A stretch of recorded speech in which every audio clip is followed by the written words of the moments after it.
We're in the middle of this giant execution arena where there's thousands and thousands of Geonosians cheering and screaming as they are led to the wolves.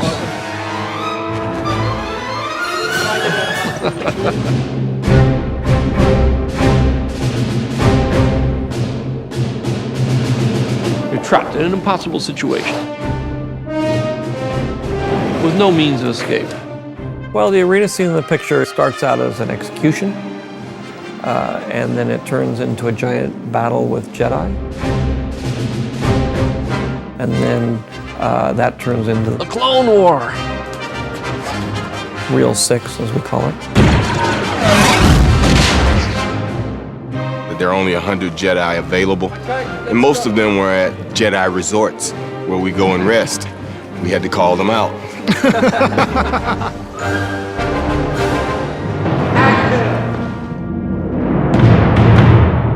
There's 200 Jedi Knights who flooded into the arena fighting on the arena ground.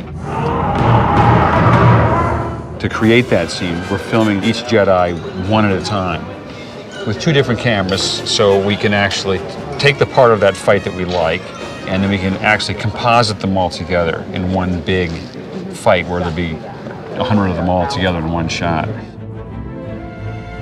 A lot of it is that more than the other kind of movie, this depends on trust. And if you don't quite know what's happening, you get, especially actors, get very nervous. You know, especially when there's nothing to hang on to. And I don't even know everything that's going to be there until I actually start working on it. It really is like a giant sketchbook, giving more of a poetic, just general swath of the, what is the feeling, the mood, the lighting, color, palette of the location. The whole world of Geonosis is a combination of a kind of organic designed environment with a kind of tinge of industrial design in it.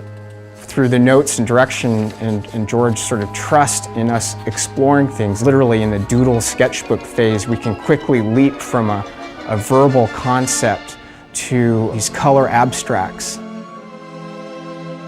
George really was into these termite-inspired towers, as if they're great architects in the natural world. So by bringing in these tower elements, carving into the rocks, it shows an ancient society, very insect-like and very primal. Poggle is something a little bit tougher than the average Geonosian. George presented them as a species that could just sort of disappear into the rock. These ideas provide an inspiration and a conversation point for our meetings with George. Once we've had those conversations about the Clone War, where basically everything in the movie's covered. Yeah. And we're in it, in everything. There's nothing sort of sitting on the shore anymore. It was a giant arena where there was an execution, so it was very much, like a Roman Colosseum in that guise of a spectator sport. We built this huge stadium. During the ground battle, we'll use this. It'll be photographed and then replicated over and over again to help create the Geonosian landscape. I think the camera move is going to start somewhere in here and use this corner as if the gunships have come out. They're coming around here, they're heading that way, and they're kind of flying past this piece, so the camera will come across this way. Fabulous.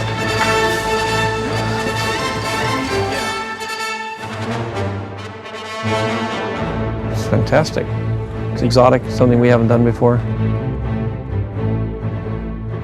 So here we go. Here we go. 300-something shots available.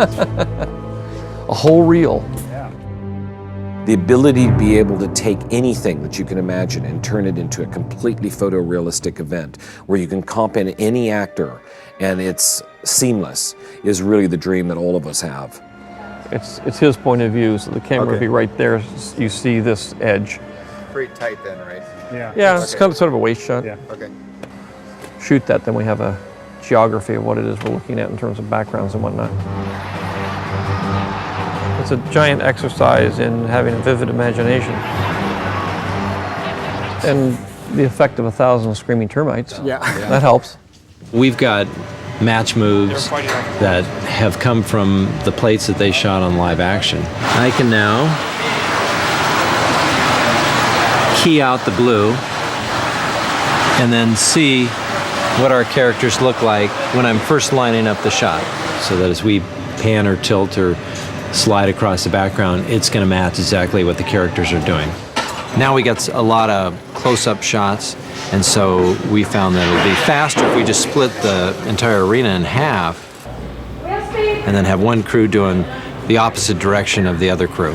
And that way we can get more stuff into post faster and get those shots coming out.